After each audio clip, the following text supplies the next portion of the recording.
see.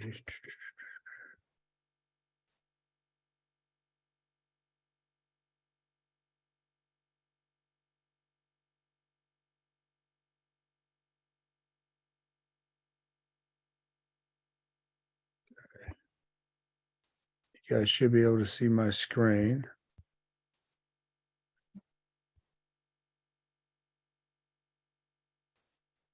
All right, guys. So make sure you have pen and paper handy.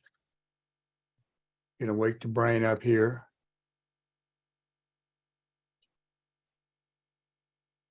First thing I want you to do, I want you to sit nice and tall in your chair. You can do about a minute of breathing. When we do this, guys, I want you to breathe in through your nose, allow your belly to expand, and then breathe out through your mouth. The belly should come back in. So we're going to go for 1 minute, but I want nice deep breaths in the nose, out the mouth. Go ahead. You got 1 minute.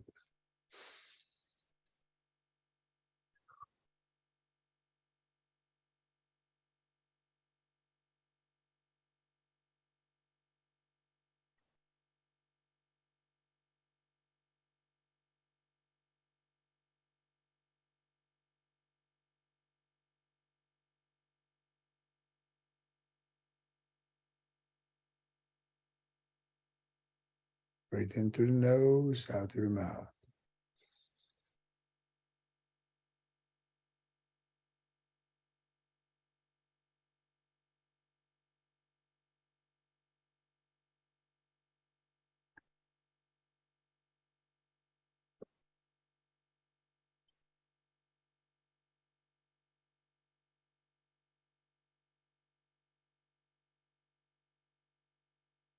Five seconds left. Okay, finish that last breath. Now, the next thing I want you guys to do is looking straight ahead. I want you to do 10 circles clockwise, 10 the other way with your eyes. So when you're doing this, try not to move your head. We're just going to be going around, and then we're going to go the other way. And I'll explain why we do this after I'm done doing these eye exercises with you.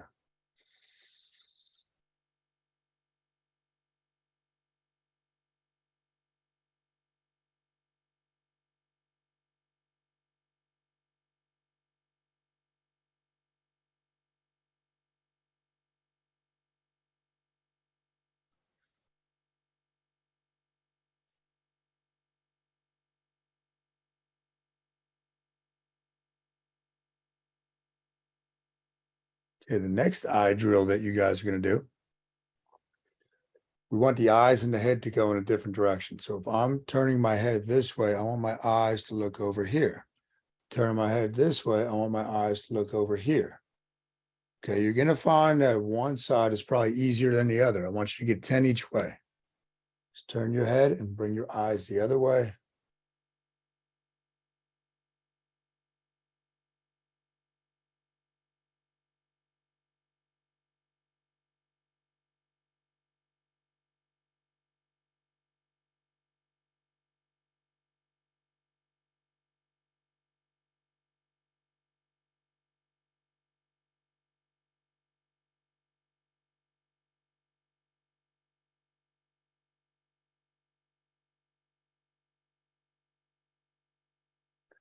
Okay, you might notice that strains those ocular muscles when you're doing that. Now we get something called ocular lock, especially if we've been staring at a screen all day. Like a lot of people nowadays just are looking at screens constantly.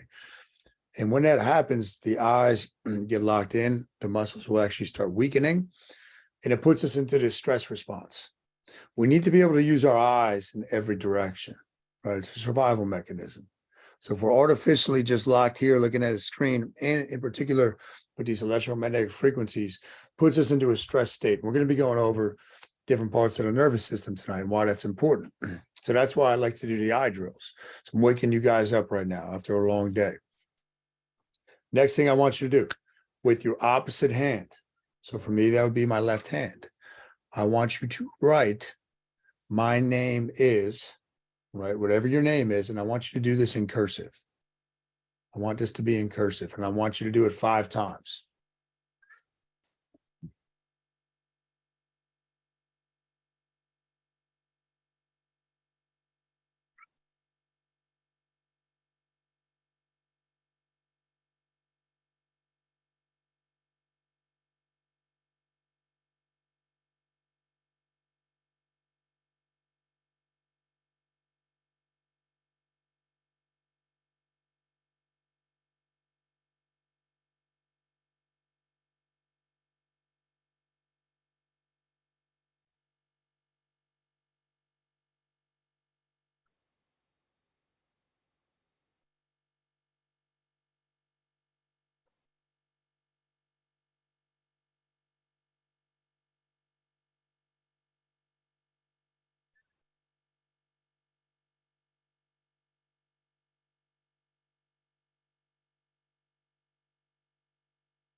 Okay.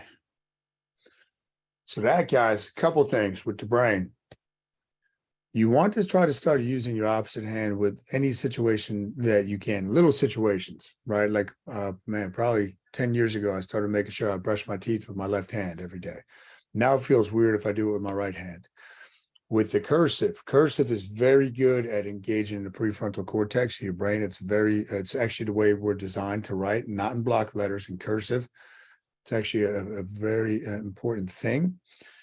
And then when you're working with your left hand, right, you start using the other hemisphere. So this is a good thing to get into. And I can tell you with my cursive, because I always write cursive, my left hand is actually now better than my right hand. And you'll find it very meditative when you do it. Okay. So that's what we're really trying to always just engage the brain in different ways. And think of all this stuff as play, right? That's very important for your brain. With that in mind, talking a lot about the brain, I'm going to be taking you guys through a lot of mind map stuff tonight. So the whole way, guys, that the Panda was created, the way I did this, one thing that I infused throughout the book and throughout just the habits that we're working on is a science called mind mapping. Mind mapping is something I learned from a good friend of mine now. His name is Dax. We actually named one of our dogs after him. So in his honor. In 2014, I learned from him this science of mind mapping. What mind mapping is, it is the science of how your brain forms habits. It's incredibly powerful, guys. Everything you do comes down to your habits. Everything you do in your life. Much of the time, we're unaware of the habits that we have. Like if you were going to do the Panda, and I'm very clear, and I was very clear with all of you up front, if this is just something you're looking at for 6 weeks and that's all you're going to do, then you're really missing the point of it. Right now, there's variations in which you're going to walk away from this as. You might not be doing the black version, but we want to be able to form some type of habit around this fasting focused lifestyle. So habits, you'll see, are a mechanism of survival, because if you free up headspace, right, through habits, you can now focus on other things. You can focus on other threats. You can plan and predict the future better. So I'm going to take you into the cockpit of your mind tonight. And I'm hoping at the end of this, you'll have a little bit better knowledge of how your brain works. And when we do that, we have better self-awareness. We realize when we're getting off track. We realize what's going to put us off track. We realize where the issues are. So that's a little bit about what we're going to go over tonight. So the agenda, I'm going to go over the basics of the brain. I'm going to go over the 3 different levels of the brain, the way I explain it, and habits. First thing I want you to realize, And we'll go over any fasting questions too tonight, guys. Your brain is hell-bent on survival. Everything your brain does, right? Every response your nervous system has survival in the forefront.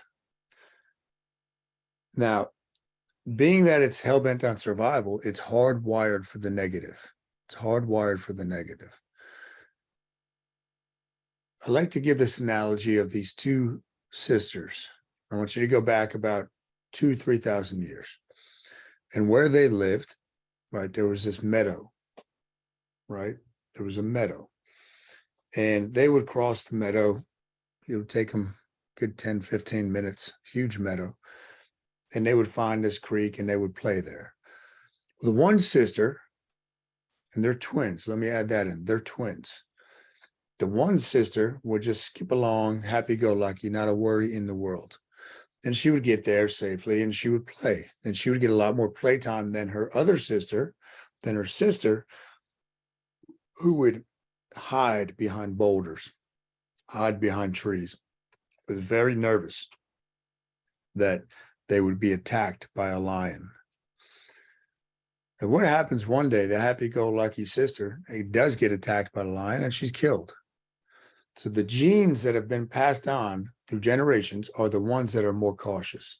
They're hardwired for the negative. They're always scanning the environment for what threats may be coming at them. And that's a good thing, because if we didn't have that part, the brain wired like that, we wouldn't be here, guys. So I want you to really burn that into your brain. Everything that your mind does has survival at the forefront. And I'll kind of tell you about most people, right? When they do the number one fear of people, and I think it even actually ranked above a few times death, was public speaking, right? Was public speaking. People are petrified typically of public speaking. I used to be as well. But having this knowledge really helped me on my path to overcoming that. And the reason, and I'll give you another example about survival. One of the things that is very threatening to your brain is judgment. So if you go back a couple thousand years, and we're in a big tribe, we're in a pack, and I start judging you, right? And I'm the leader of this group. I start judging you, and we move you to the outside of the pack. Okay. Well, on the outside of the pack is where you're more likely to get picked off by an enemy or a predator. Let's say we judge you so much that we kick you out of the group altogether. Now you're on your own. Your chance for survival goes way down. So judgment is very threatening to your brain. So when most people give a public speech, they don't realize what the underlying story in their brain is that, man, all these people on this call can judge what I'm going to say tonight. And your brain interprets that as your survival is on the line, when it's not really, right? But that's every script that your brain runs has that at the forefront. So with that knowledge, there's basically 3 layers of the brain. It's called the triune brain theory. And this has been disproven in some ways, but I still like using this model because it makes it very clear and it gives you a good working knowledge of what's going on. Basically, you have your reptile brain. Okay, that's the oldest part of your brain. That's the brain stem. And then as we evolved, layered on top of that, we had the limbic system. That's known as the mammal brain, the mammalian brain. And then on top of that, we have the neocortex, the human brain. And all 3 parts of the brain have different needs. They have different needs. Now that neocortex, the human part, the part that you came into this program for, is the part of your brain that wants to set goals. It's forward thought, it's linear thinking, logical thought, it's self-actualization. Now, the animal brains have different needs that need to be met. And if those needs are not being met, guess what? They're going to keep pulling you. Those problems are going to keep pulling you out of that part of your brain that you need to be in to set goals and create habits. So we need to be able to work on those things so we can have the headspace to, in this case, focus on the panda, focus on the fasting until it gets deeper into our brain and we don't even have to think about it anymore. And you will get there, guys. Now, with that in mind too, everybody likes to say it takes 21 days to form a habit. That's on the very early end. That's the quickest that a habit can be formed. The average is 66 days. It takes 66 days to form a habit.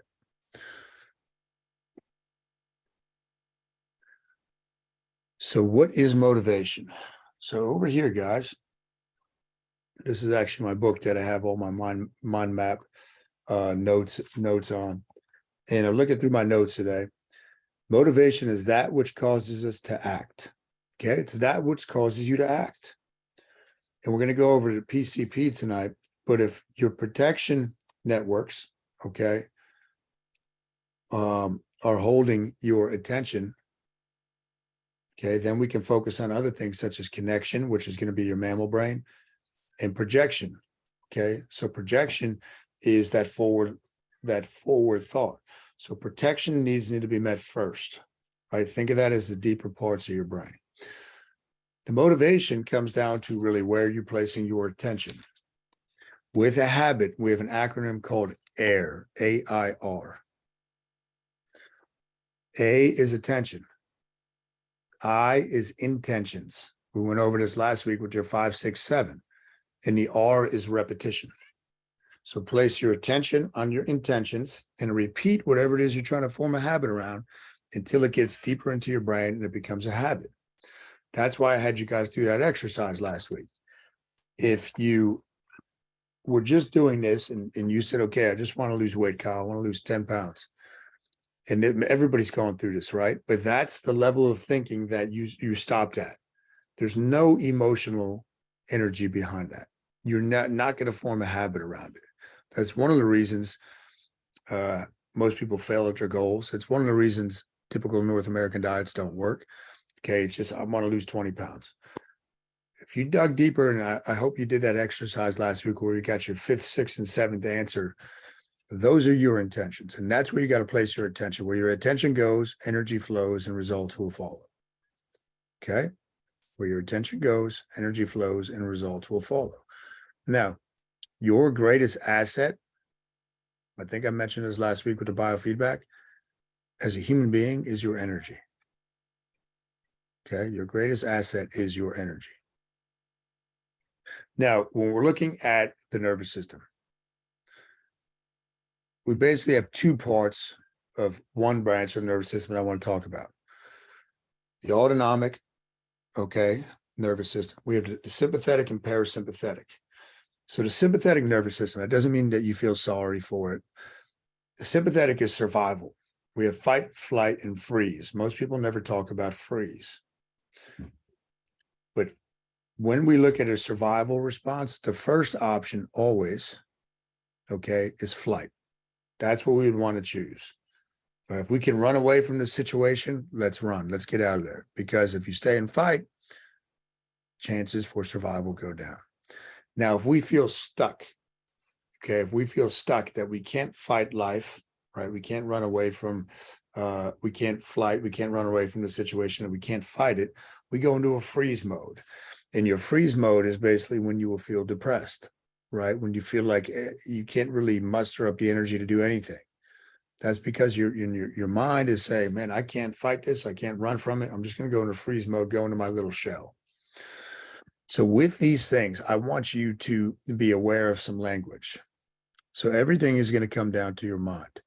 Now, the language you use is incredibly powerful. And the more I keep studying this stuff, it really, I think all of life comes down to the language that you use in your own head, the language you use. So I want you to be aware of this stuff. And a lot of this stuff that I'm going to present to you here, just be aware of it, right? The self-awareness is the key with the mind map.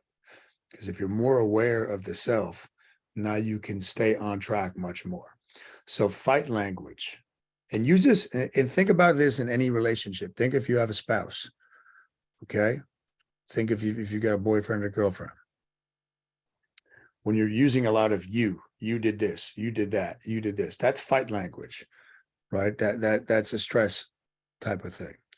When you're blaming people, when you feel shame, when you start saying, I must do this, okay? I must do this, you must do this. That's fight language. You want to be aware of this type of stuff because a lot of the stress in your life, guys, is going to come from relationships. Almost always when I do an individual mind map, 95% of the time, it comes down to career stuff or relationship stuff, even if the person thought that they were coming in to talk about their diet or whatever it was. There's something that I want you to keep in mind as we keep going through the mind map stuff. The thing is not the thing. Okay. The thing is not the thing. So if you have issues with stress eating or binge eating, that's not the thing. What is it? That's a symptom. We got to figure out what is the cause. Now, continuing on with the language, flight language. So remember, flight is when you want to leave, you want to run away. Victim type of mentality. That's flight language. When you're saying they did this to me, it was their fault. It's not fair. Fault finding, trying to figure out why something didn't work. That's flight language. So again, just be aware. You don't have to get this exactly right, but be aware of the different language. Freeze language. Remember, freeze is when you're going to feel hopeless. I don't know. It won't make a difference. I don't know what to do. You're going to be numb to the world. And I want you to be because you guys will be able to use this stuff for the rest of your life. Realize when you are in any of these three states. Right? Again, self-awareness is the key. Your ability to think about what you're thinking about, it's called meta thinking, is a supreme skill that you should start really working on if that's not something you've done in the past. Okay. Now you have, with those two parts of the nervous system, your sympathetic is fight, flight, freeze. That's a stress response. Your parasympathetic nervous system is rest, digest, recover, sleep. That's the part of the nervous system we want to be in when we eat. So when I first learned that, and this was kind of coinciding with exactly a couple months after when I first started fasting, when I learned the mind map stuff. So it was all coming together. And what made complete sense to me at that point, when I went to the first day of learning with Dax, was you want to eat in the relaxed part of your nervous system, the parasympathetic nervous system. Fasting plays right into that. Most people are stressed throughout the day, right? They got work stuff they have to do. They got all these other things that are capturing their attention, yet they stop to eat. So we're eating in this stress state. We're eating in the fight or flight system, which doesn't make any sense. With mind map, I always tell people, if you don't have time to enjoy the meal, don't eat the meal. Doesn't make any sense. You're eating it literally in the wrong part of the nervous system. This is why they tell you, don't eat and then go right and work out. Don't eat and then go swimming because you're going to drown, right? Some of these there's some truth to some of this stuff, right? But when you're trying to digest, you need to be relaxed. If you go, right? The blood is out away from the gut. It's in your muscles, in your limbs to prepare you to fight or run away as far as the options that are available. So if you don't have time to enjoy the meal, skip the meal. With what we're doing, guys, and then part of the reason I like the dinner, besides the social aspect, by that point, most of the stress from your day should be behind you. So I want you to be able to sit down and relax and eat the meal. So check yourself and make sure you're in the right part of your nervous system to eat the meal. And one way you can tell this, I don't have it in these slides, there's 3 joys of food. Okay, 3 joys of food. And this is another way to say, okay, am I eating appropriately at the right times? You should be enjoy leading up to the meal, meaning you should be looking forward to what you're going to eat, where you're going to eat it, who you're going to eat it with. So that's got to be present. You should be enjoyed during the meal, right? Imagine if you're sitting there, guys, and I know we've all done it. You're sitting there and you're shoveling food in your face and you're doing this stressful project that you're working on at the same time. That's not a joyful meal. Okay, we want to make sure that you're eating the foods you like. So that is super important too. A lot of you have had questions, right? What should I be eating? What I'm really more concerned right now about your fasting period. Because if you're not enjoying the food that you're eating, you're not going to form a habit around it. You're going to be stressed. And I think back to when I was competing, and you go back to like 2005, 6, I was going back to Kane University. And I would bring these Tupperwares with like brown rice, and grilled chicken, and broccoli. And it was so bland. And I was not enjoyed during that meal. Right. I was not enjoyed during that meal. I wasn't enjoy walking around with Tupperware. There was no way to live. Right. So I was kind of captive to my food, which is another reason the Panda was so liberating when I kind of had the inspiration to create it. Right. I was no longer captive to my food. And then you must be enjoy, guys, after the meal. So leading up to it, during it, and after it. So you got to think about that when you go to eat. Now with Maslow, Abraham Maslow, famous psychiatrist. But if you look at his hierarchy of needs, and the reason I think this is cool, once I kind of made the connection, these bottom two, your safety and physiological, that's your reptile brain. Your green and yellow, these are your social connections, right? That's the mammal brain. And then the blue is a part of your brain, the human part of your brain, that we want to all get to. We want to achieve our best self. We want to set these goals and knock them down. So that's a key thing, right? But if we have issues, and most of the time, like I said, the bottom two, most of the time, are being met. But I do want you to look at that. Like if you're not getting enough sleep, like one of the guys got one. So one of the guys in the group, okay, he has shift work and a lot of overtime work. And we had a talk today about his health. Sleep is the king, guys. I don't care what you're doing with your fasting. If you're not getting adequate sleep, you're going to spin your wheels. And with sleep, I have that in a later lesson, but we need to be very mindful, guys. If you're getting 6.5 or less hours of sleep per night, your risk for developing cancer more than doubles. So that was something that really hit home with me a few years ago once I was researching a lot of sleep stuff, because I was notorious for 5.5 hours. That was all I thought I needed. You know, I had to be on the grind all the time. But main thing here, I want you to be aware of these things. Where are there relationship issues in your life? Okay. What is your self-esteem at? Because that's going to come down to the internal language that you're constantly running. Okay. And one thing of mind map, that if you were going to kind of take away one big thing, it's that inner dialogue. We have 6 different environments. Number one environment's up in your head. Right? Everything starts with that. The process of creation, the process of you creating the health you want and the body you want, okay, in this Panda, starts with a thought, and then it's words, and then it's action. Thoughts, words, and action. Those 3 things. It all starts with thought. So be mindful of that. Be aware of when you're not making logical or rational decisions. Okay, that means you're in a stressed state. Now, with our stress, guys, most of our stress is coming from worry. It's coming from future-based thought. There's something called the anxiety gap. So your brain is a pattern recognition machine. The human brain craves prediction and response, prediction and response, prediction and response. That's why when you go into a new environment, so environments and judgments are very threatening to the brain, potentially. When you go into a new environment, your ability to predict and respond what's going to happen goes way down. That's why it's nerve-wracking when you go to a party and you don't know anybody, right? You go into a new place, you got to get your bearings.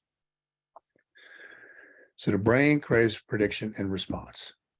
When we think too far out into the future, there's less prediction and response. And this is called the anxiety gap. So use this, right? Use this knowledge, because this helps me greatly. I'll catch myself. If I'm thinking too far out and I start feeling this worried feeling, which isn't a natural state for any of us, right? It's not a state we can thrive in. But when we are thinking too far into the future, what's going to happen is anxiety goes up, because we have less prediction or response as to what might happen. So just catch yourself and say, you know what? I'm thinking about next week. Let me focus on right now, the moment that I could control. And then when we think about fear, right? Fear is one of the lower level emotions. Fear is the oldest emotion, right? As I told you, fear is there to keep us alive. But the way we go through life, guys, nowadays, it's usually all up here. It's a projection. So I want you to think about this for a quick second, because this was another thing when I learned this, I said, man, that completely just shatters a lot of conceptions that people have. If you think of the timeline of life, past, present, and future, past, present, and future, where does fear exist on that timeline? Past, present, or future? It's the future. Now, I want you to think about this. The future, guys, does not exist. Okay, that sounds weird when you first hear it. The future is a projection. It's always the present moment. It's always a present moment. So if the future does not exist, what does that tell you about much of the fear that you have?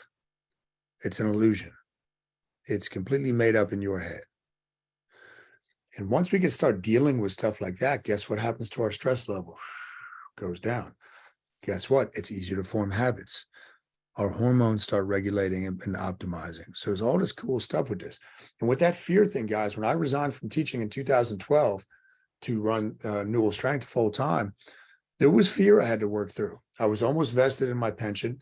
I loved the community I had at the school, right? But I knew it was a safety net for me.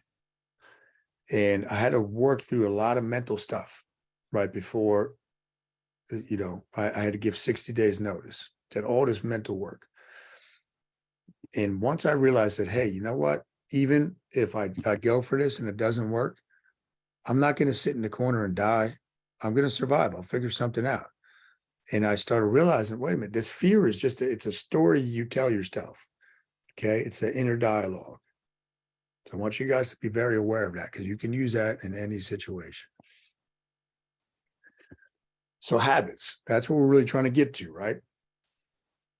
I think I spoke about willpower a little bit last week. Willpower is a very finite resource. It replenishes when we sleep. But the part of your brain that willpower is located in runs largely off blood glucose. So by the end of the day, when your reserves, right, your brain reserves, the fuel is tapped out, guess what happens to your willpower? It's gone. That's why a lot of people say, oh, I'm going to start working out and I'm going to do it after work. And today's the day I'm going to stick with my diet. And they have the best intentions in the world, but they've over relied on willpower. So with willpower, guys, when you hear that word, it's usually something you don't want to do. So we're trying to form a habit like you guys are doing. We need a little bit of willpower. Okay. We don't need a whole bucket full of it, though. We want a little bit of willpower.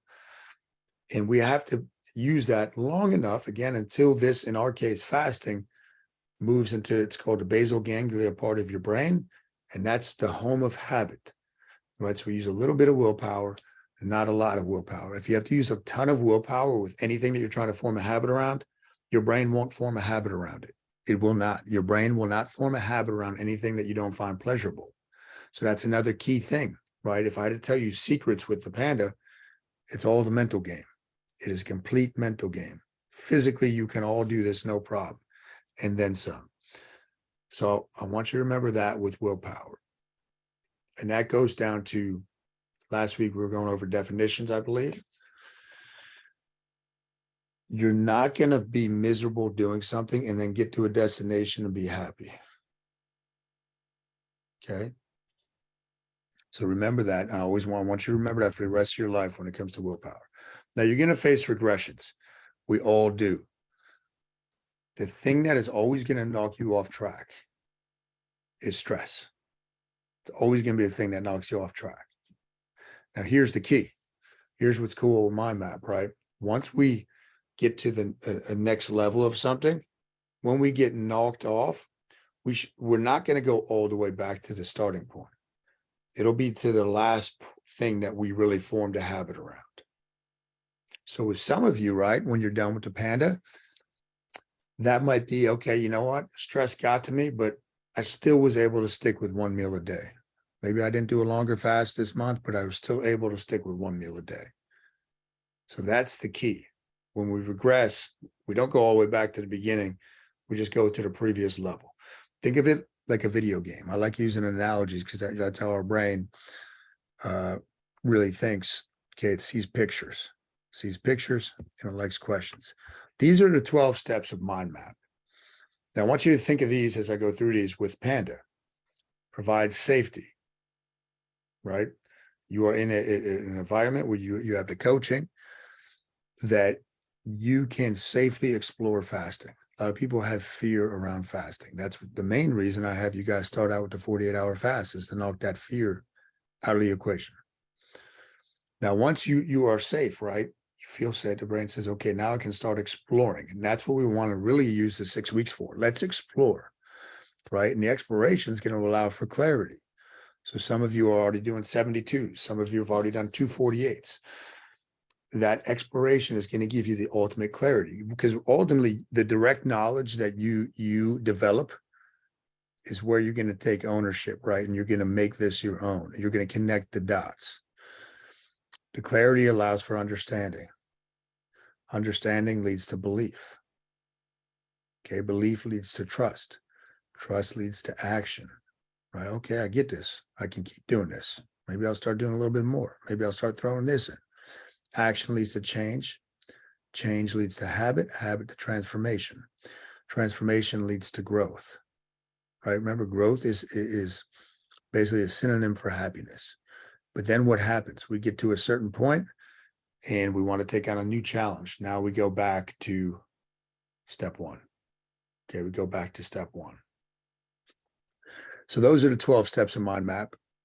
But right now, I want you guys to really think of, you're trying to get clarity. So the brain craves clarity. Remember, it wants prediction and response. I want you to explore, challenge yourself in these 6 weeks. Because as you start connecting the dots, that's where the magic happens. It's not always going to be me just telling you guys for the rest of your life, okay, do this for the fast. That's really the thing I want you to come away with. Now, assess where you are struggling when we're talking about mind mapping. And you might be thinking, what the heck does this have to do with the Panda? Guys, the brain is always going to win the battle if you leave things unresolved within it. Protection. Okay, are you lacking some type of protection? Do you feel like maybe your employment's at risk? Do you feel that could be protection type of stuff? Connection. Is there a relationship type of thing going on? And that doesn't just have to be with your spouse. That could be at work. That could be with anybody, your children. Doesn't matter. With that in mind too, guys, so the mammal part of your brain, okay, has a structure called the anterior, you don't need to remember this, but the anterior cingulate cortex. That is the part of our brain that is really there for connection. That is larger in women than men. Testosterone actually shrinks the size of that. Estrogen actually enhances the size. So if you think about that, right, from a survival point of view, it was the mother's job to really have that nurturing bond for those first X number of years, right? Connection. So that's a huge thing. And most people, guys, lack any type of mammal connection in their life, because remember what I told you guys about judgment. Now, even if it is your spouse, there still is the threat that, man, they might be judging me. Right? I know I go through that all the time. They might be judging me for some stupid I did or whatever. So there's always a little bit of a defense mechanism up. The reason that pet therapy works, or dog therapy, is because you are connecting with a mammal when there's no judgment. That's why it's so powerful. It's tapping into that mammalian part of your brain, right? And this is why, again, dog therapy or pet therapy works. And then also assess, are you struggling with your projection? That's the future, right? That's a linear thought. That's, I want to do this, or I will do this, but I don't know how to get there. Or maybe I just feel like I don't have any goals, whatever it is. But just kind of assess, jot that down right now. Where are you struggling with in the most in your life right now? Is there one thing? So when I do a mind map with people, I say, okay, what's the top of mind emotion you've been having the past couple months? Some people will say anxiety, frustration, overwhelm. And then I would have you, okay, rank it on a scale of 1 to 10. if it was 10, the most that you've ever felt this way. So they might say a 9. Okay, so the goal then, guys, is not to get it to a 0.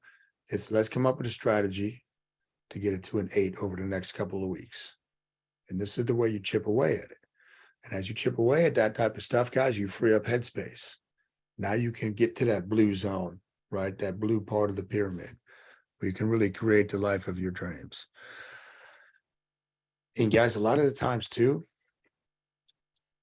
your brain can't ignore a question. Okay, it cannot ignore a question. So I'm going to give you a couple cool things with that. I'll give you about 3 questions. You can have these on your fridge. They're a go-to. What's the next step?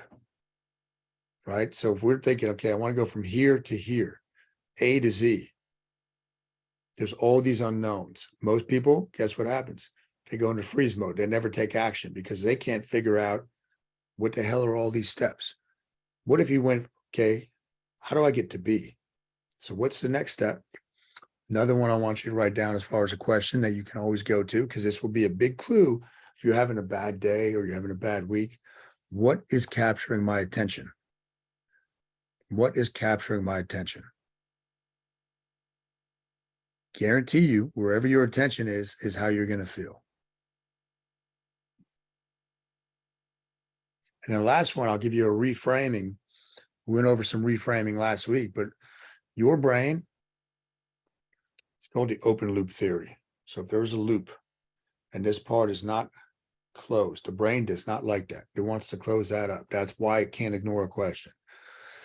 This is how, or why I should say, people binge watch stuff, right? It leaves you hanging on the cliff. Oh, I got to watch the next one because it wants to close that loop. So using this to your advantage, try this tonight or tomorrow when anything happens to you that seems like it's a negative. Ask yourself, what's great about this problem? Your brain will come up with an answer to what is great about this problem. I had somebody last week, I forget what exactly the topic was. They challenged me on that, and I was able to give them an answer right there. This is what's great about that. Oh, I didn't even think of that. The more you do this stuff, guys, it's skill, right? It's skill. You'll just go to this stuff, and you can start. The more you can change your state and put yourself on a positive track, the easier it is to form habits. Okay, before we go over questions, this week's challenge. So some of you have already messaged me, you're already doing this. And again, you can stick with the black version right now.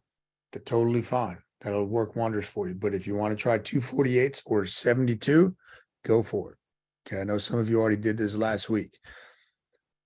It's building muscle. It's building mental muscle, guys. But that would be the challenge for anybody that wants to take me up on it. And if you're going to do it, just let me know or post it in the group. Tell Coach Alyssa as well. Okay.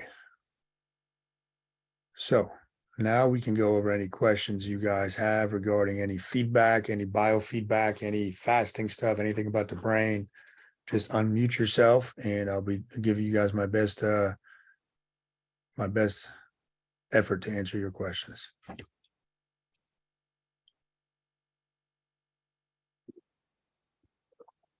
What do we got, guys? Any struggles you're having with? Hey, Kyle, I have a question for you. I've been finding that in doing this, I'm eating later than I normally would have. And I guess because I'm eating over kind of a longer period of time, usually we would have finished dinner earlier. And you've always kind of heard this thing like not to eat too late or not, stop eating 3 hours before you go to bed or something like this. So I'm just curious if you have any comments just about like eating later. Yeah, certainly. So very good question. Something I figured out when I was competing was the closer I ate to bed with, and I would backload all my carbs in, right? Because it was when I was doing like a macro, starving myself, and I would sleep much better. And now I want you to think back, Renee, to what I told you about the nervous system, right? Parasympathetic is the part of our nervous system that we have to be in to sleep, to rest, and digest. So to me, it's always gone hand in hand. Not that you necessarily want to eat a big feast and then lay down right away. Some people can do that, fine. But I prefer eating closer to bed because it plays into the other systems. you know, into that part of the nervous system, I should say. But I'll tell you guys this, a great thing you can do, especially if you're going to be eating later, right, than you otherwise would, a 10-minute walk. Okay, it's a 10-minute walk after a meal greatly reduces the insulin output, the blood glucose. So a 10-minute walk, right? So when you can do that, I don't do it every night when in the winter, but I get out there a lot, right? And I'll just walk up and down the street twice. And then you should help with the digestive process, but don't stress that as far as eating later. You'll know, you know, if you're eating too close to bed, you won't be comfortable. But I prefer it. I prefer actually. That's another myth that we've been told. Thank you. You're welcome.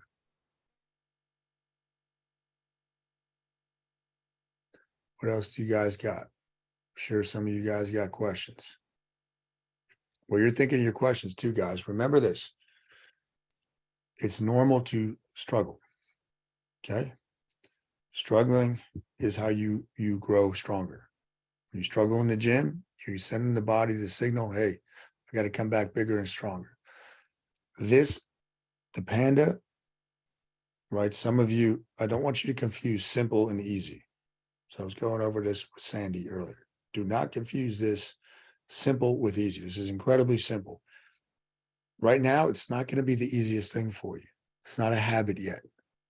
It's supposed to make you more mentally tough, right? What the Panda really does, guys, it gives you complete control over one area of your life. Where most people, if you think back to your life prior, you might not have had that in any area. But what's going to happen is that it's going to lead to self-belief and then that discipline over this one area of your life. Guess what happens? The discipline starts bleeding over to other areas of your life.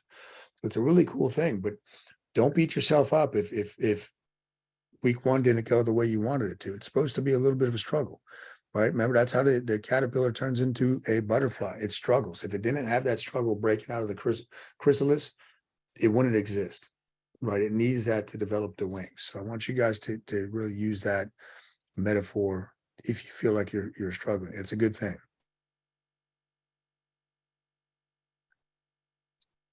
What other questions, guys? Remember to do your check-ins towards the end of the week. Okay, pop over to one of the gyms, get the check-in. You know, either give them to Coach Alyssa or myself, or text us a picture of them, and that way we can assess, you know, what's going on. A lot of great check-ins this first week, a lot of great check-ins. And remember, you're healing potentially years of insulin resistance built up, right? It's not necessarily going to change overnight, but just keep at it. Be consistent with it. Consistency is going to win. Any last questions, guys? All right. If there's no questions, you guys all have my personal cell. You can feel free to reach out to me. You can reach out to Alyssa with any questions. And great job on posting in the group too, guys. Keep putting stuff up there. Post questions up there because everybody will benefit from questions. I guarantee you that. So you guys have a great night then.